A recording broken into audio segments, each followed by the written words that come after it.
yun ang sumasakit ng tuhod ko. Dati to, Ilang taon ka na ba? 38. Magkaedad lang tayo. Bakit ba basketball player ka ba? Hindi, parang dati kasi mahilig ako yung mag-fun run. Matagal na. Tapos parang eventually sumasakit na siya paunti-unti. Dati ng mga 5K, okay pa. Tapos biglang parang kahit mga 3K, biglang sasakit na siya. Tapos Hindi, ganito yan.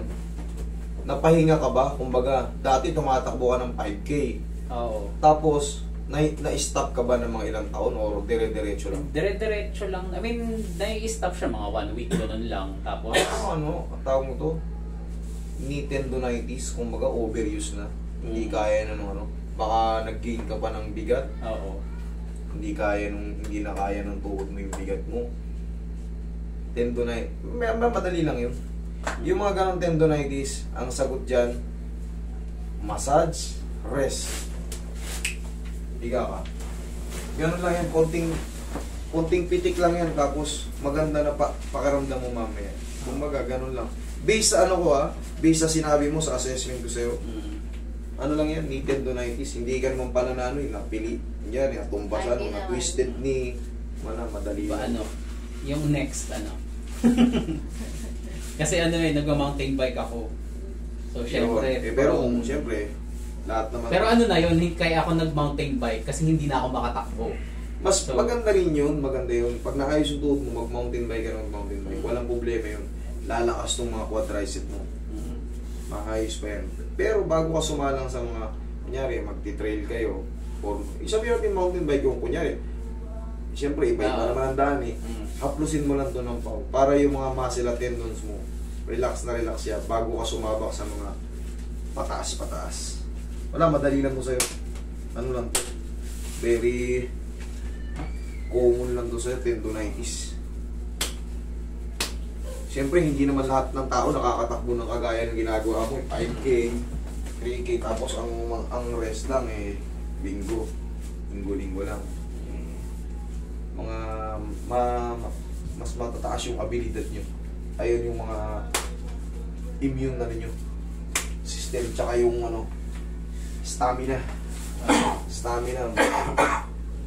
Ako pag tumatakbo ko ng mga hanggang dito, hanggang doon sa'yo, alam mo yung dito ko parang may umaanong hangin. Oo. May umiipit. Hindi ko kaya yung kahit 1K nga Oo, ba't ganun? Ikaw rin, no? Oo. Pag napapagod tayo, yung parang hangin. Oo. Sa tagiliran po, parang may tumutusok. Hindi ko rin alam eh. Ang hina ng stamina natin. Hindi ko kaya mag-pattern. Hindi ko kaya. Sa court nga lang, hindi ko na matapos. Kalating laro lang, nagpapasab na ako. Yung hangin, may tumutusok. Dati kasi naninigarilyo ako eh. Pero tinigil ko. Pero ganun pa rin. Kumbaga, mas lalo akong bumigat nung tumigil ako sa paninigarilyo. Pero hindi ko kayo ni-encourage manigarilyo Dati kasi, nung naninigarilyo ako, parang angga-angga ako. Pero nung tumigil ako, naging healthy ako. Dati 54 kilos lang ako eh. Tinigil ko manigarilyo, 72 agad ako eh. Huwag mo na parinig na.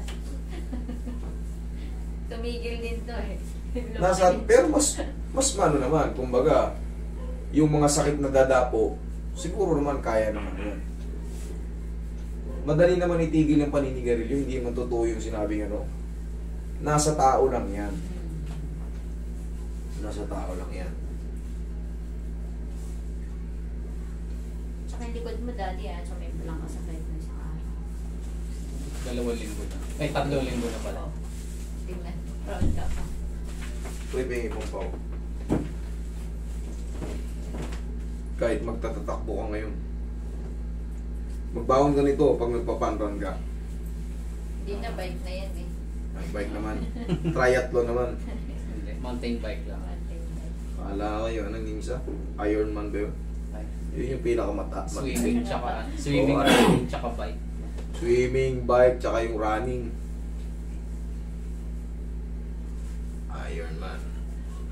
Pag may hinahina ka, pupulikatin ka sa after mong malayong bike, tapos lalangoy ka, pulikat abuti mo, lunod ka.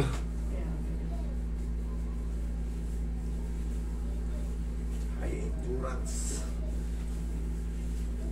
Okay. Mag-init ka? Pag ano. Dati po.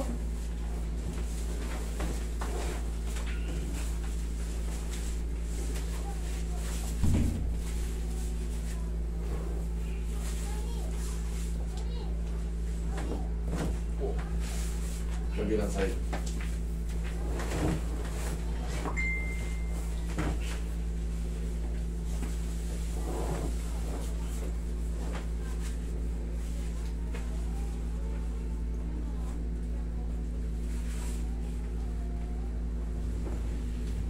Pinita pa. Apat po ba kayo? Oo, kasi yung mama at papa. Kaya po namin kayo nalaman dahil sobrang... Parang nakakompress dyan, makakakit. Tihaya ka. Mas ma-appreciate nyo kasi itong mga method na ganito. Pagka kayo ay in pain, mas mas ma-appreciate nyo. Kasi parang may instant na ano eh, hihina yung sakit. Minsan talagang nawawala talaga agad. Kaya syempre mag-expect ka pa dyan ng parang may ano pa yan, yung mga trauma noon, lalo kung matagal na. Pero ngayon yun, O, Joe. inhale. Exhale. Tignan mo yung jaw mo. Bang! Instant. Yeah. Mas ma-appreciate mo nga itong ganito, yung mga ganitong method. Pag talaga kayo may kakaiba sa pakiramdam nyo. Diba? Ayos ah. Tapos yung ito din pala. Kasi nga di ba, lately parang palagi akong sumisemplang sa. So ito yung nasasalo ko. Kaya pala may mga tama-tama ka. Oo. Actually ito namamaga pa. Tapos nag-uwi na, hindi, mahina lang. Mamaya makikita mo nagpa-violet na yun. Kaya niya sinasabing mahina lang yun kasi baka kawatin mo siya. Oo. Gagalitan mo siya. Huwag kayong kumain ng ano ng mga malalansa. Alam mo bakit? May nakikita ako sa'yo ano eh.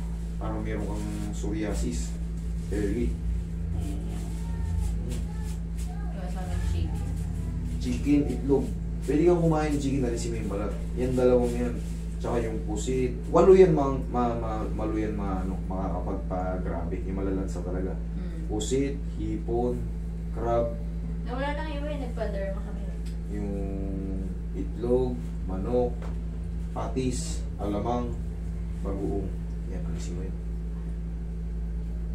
Pero very common natin kinakain. Manok, itlog, manok, itlog, Kasi manok. yung pinakamadaling ba ito? Kasi pusit naman, di ako kumakain. Chicken pa lang. Chicken yun. Chicken lang. Alisin mo yun pala. Eh, tingnan mo. Ang kabila mo ba? Hindi, ito lang yung... Ayan. Kasi ito yung madalas eh. Kaya naman, check mo. Ayos. Okay. Sige. Ito. Imaman mo sa papa. Sige. Papasokin mo sila. Okay. Kasi may salamin ko. And dito. Ito kay mama, tsaka kay papa. Sige, pasokin mo ito, kausapin ko. Yan lang daw. Diba? Alam nila yung body reason. Okay. Nanood talaga sa akin. Sige. Thank you. Thank you.